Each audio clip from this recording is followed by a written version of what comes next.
members of the Fourth Estate, distinguished ladies and gentlemen, good morning.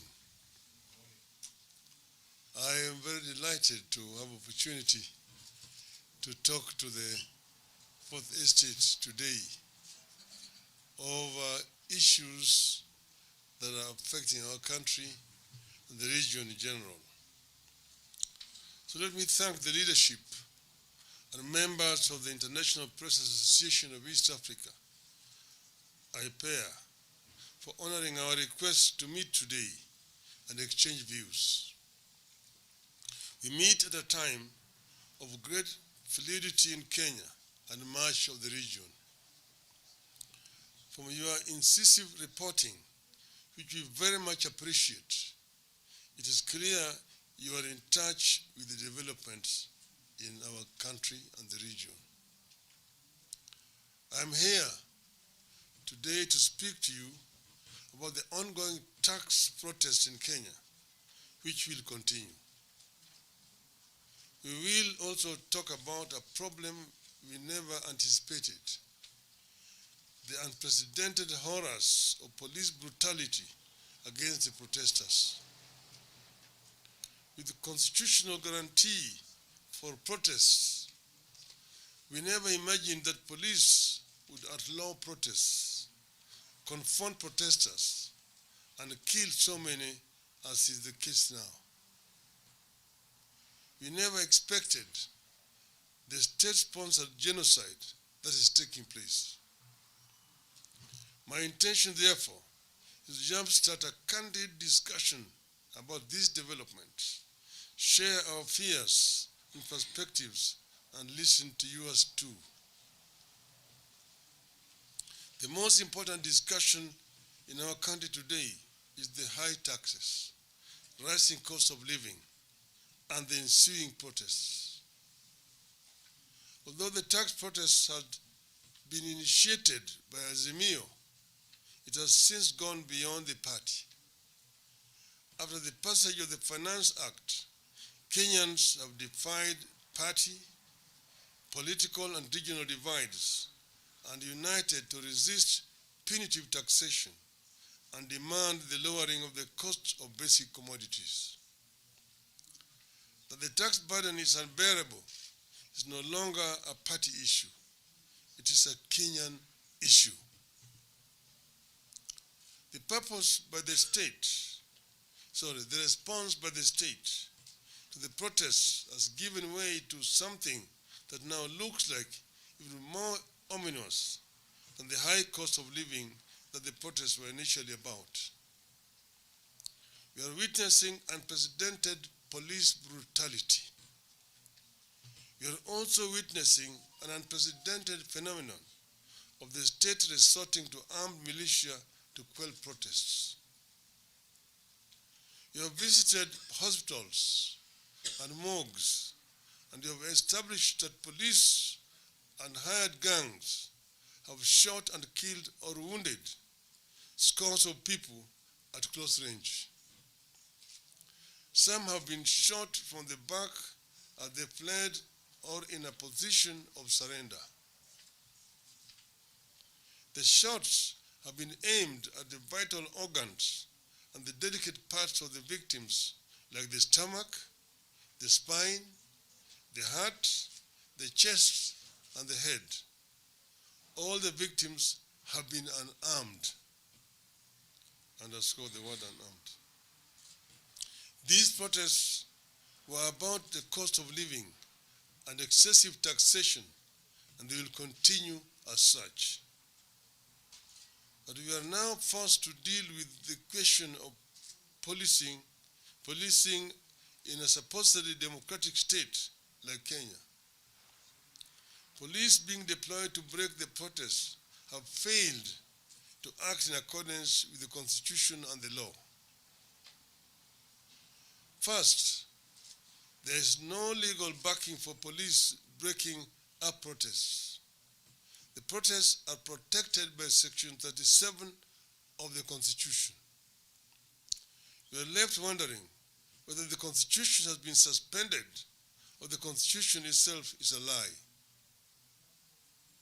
Even if we were to assume that police have a right to break up protests, which they don't have, there is no justification whatsoever for the use of live bullets against unarmed civilians.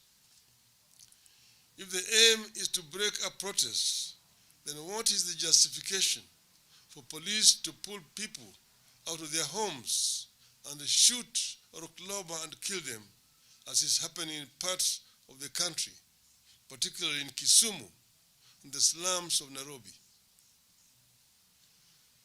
When police follow you into your house and start clobbering or shooting, what are you supposed to do?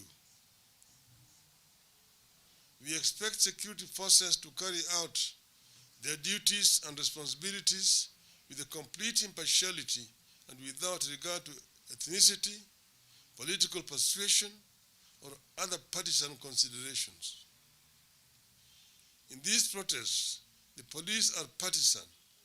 They have ethnic formations, and they are pursuing an ethnic agenda. That is why we believe we are in the formative stages of genocide and political persecution sanctioned by the state, like happened to the Jews in Germany. The deployment of the police officers in parts of the country, including Nairobi, depicts a determination by the state to perpetuate ethnic cleansing. Going back to the Finance Act and the wider question of high taxes, the question we are struggling with as a nation is, what are the citizens supposed to do when the government ignores their feelings, views, and circumstances? In the run-up to the vote on what is now the Finance Act, polls showed that more than 90% of Kenyans rejected it. Even after MPs voted in favor of the act, polls still showed that the majority of Kenyans did not like it. But the executive proceeded and imposed punitive taxes. We are aware that the rising cost of living is not limited to Kenya. We also know the country has debts to pay. But we know no country that responded to high cost of living by raising taxes the way Kenya did. Nearly all other countries embraced policies that eased the pain. Kenya embraced policies that worsened the pain. And I'm talking to you as somebody who has run a government. The government had the option to request for debt relief in the form of highly concessional rescheduling of external and domestic public debt, including the debt owed to China. Kenya could have pursued comparable treatment of commercial debt. It chose to burden citizens with taxes. What are citizens supposed to do in such circumstances? In Kenya, we long embraced the idea that in a democracy, few individuals cannot use government as their tool against the people. In the case of the Finance Act, the people were ignored. What are the people supposed to do? Some have argued that we should have stopped the proposals during the vote in Parliament. But we could not. One of the first steps this regime embarked on upon coming to office was to lure some of our MPs to his side to give itself an artificial majority. Those MPs teamed up with the executive to defeat the wishes of the people. For record, you need to know that at the elections, Azimio coalition won 172 seats against Kenya Kwanza's 165. So we had a majority of 7 members of parliament. But the situation has since changed, which is why protection and respect for the independence and autonomy of political parties in the spirit of multi-party democracy is also a core issue we are prosecuting against this regime. And you know, for record, in the USA, the Republicans have majority in the Senate, and that majority will remain until the life of that parliament. If the regime did not lure our MPs to its side, and if it stopped interfering with the affairs of our constituent parties, the Unpopular Finance Act would have been rejected. The executive would have been forced to negotiate.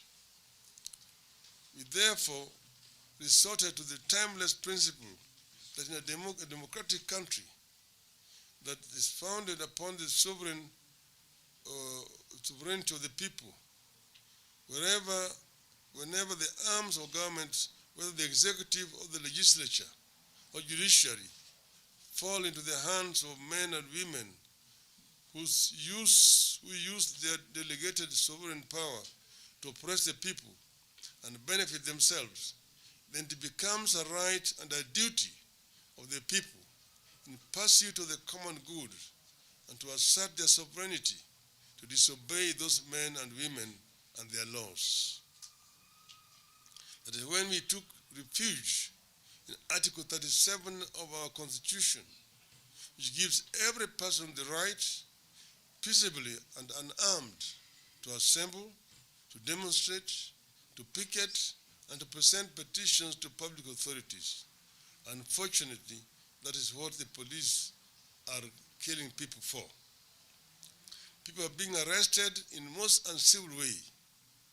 Many have been abducted commando style and held incommunicado way past the stipulated period of 24 hours within which they must be presented in court.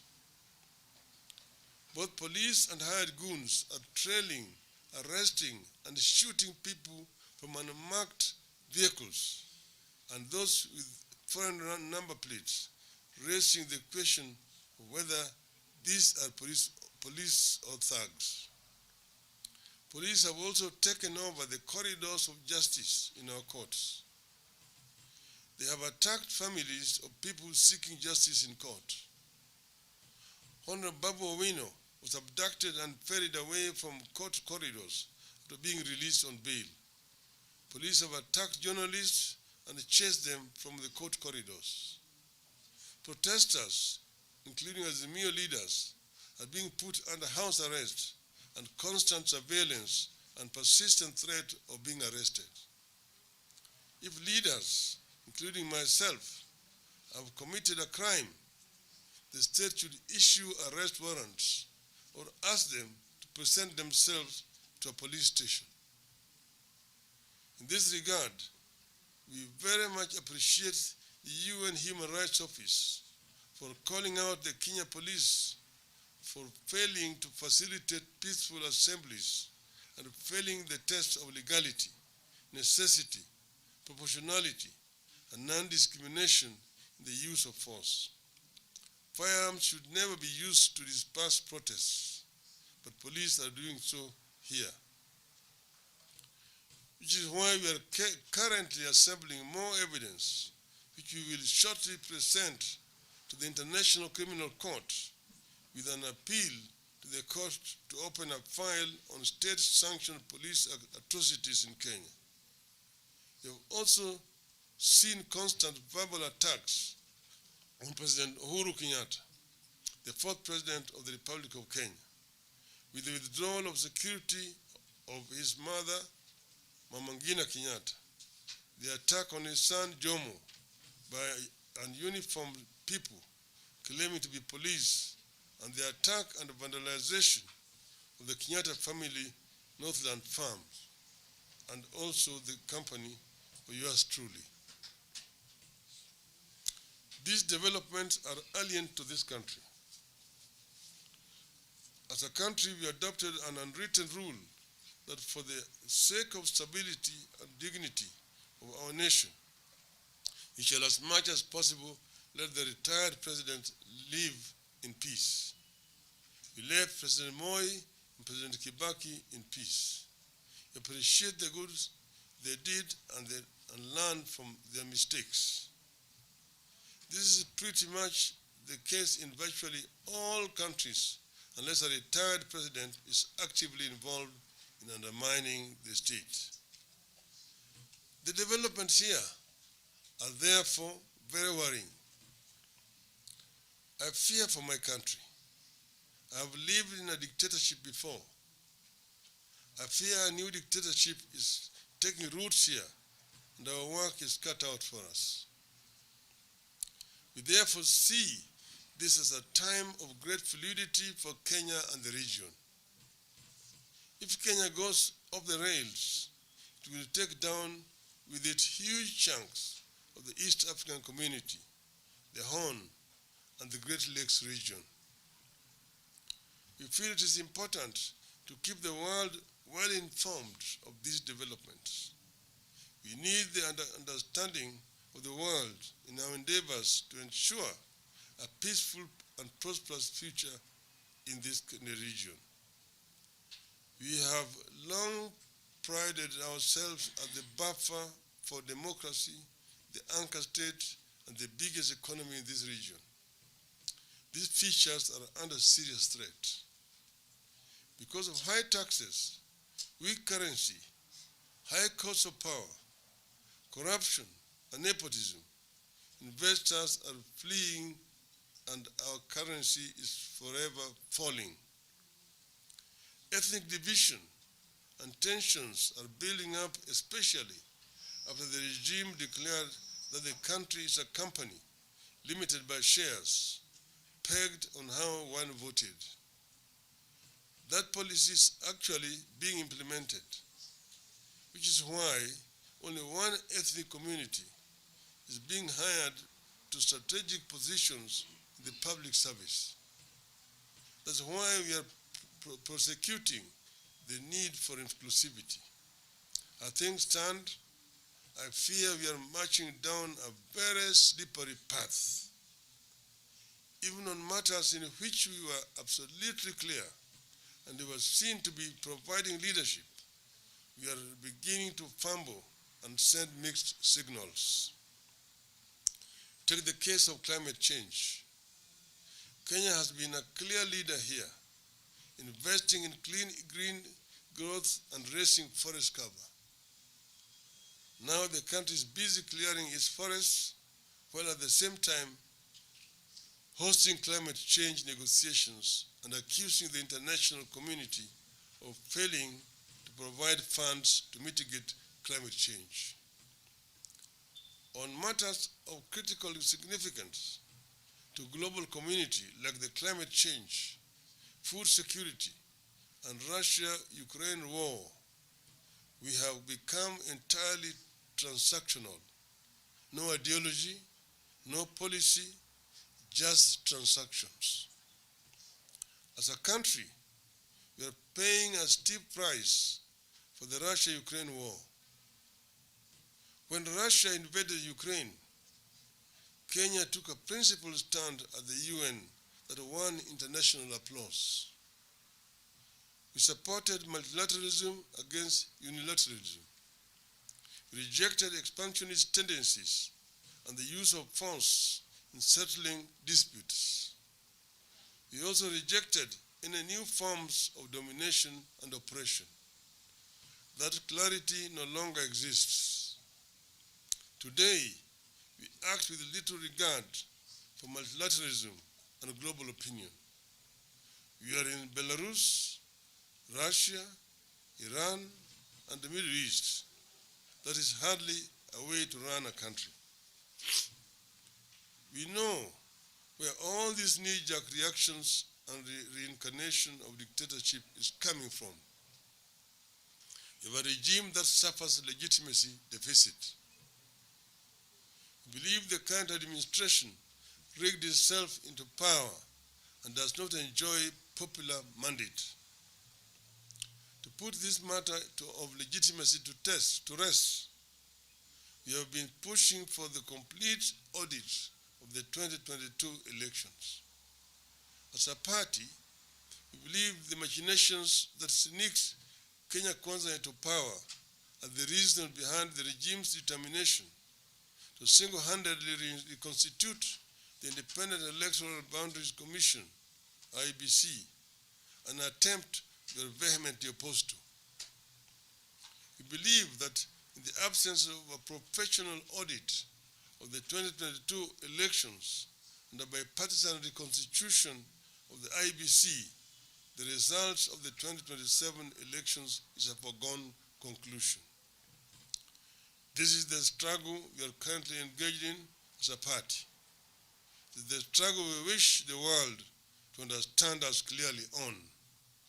We believe Kenya is on a wrong path and that could impact many countries in the region and lead to a major instability. As patriots, we are doing our best to stop the slide. I welcome questions and comments. Thank you, ladies and gentlemen.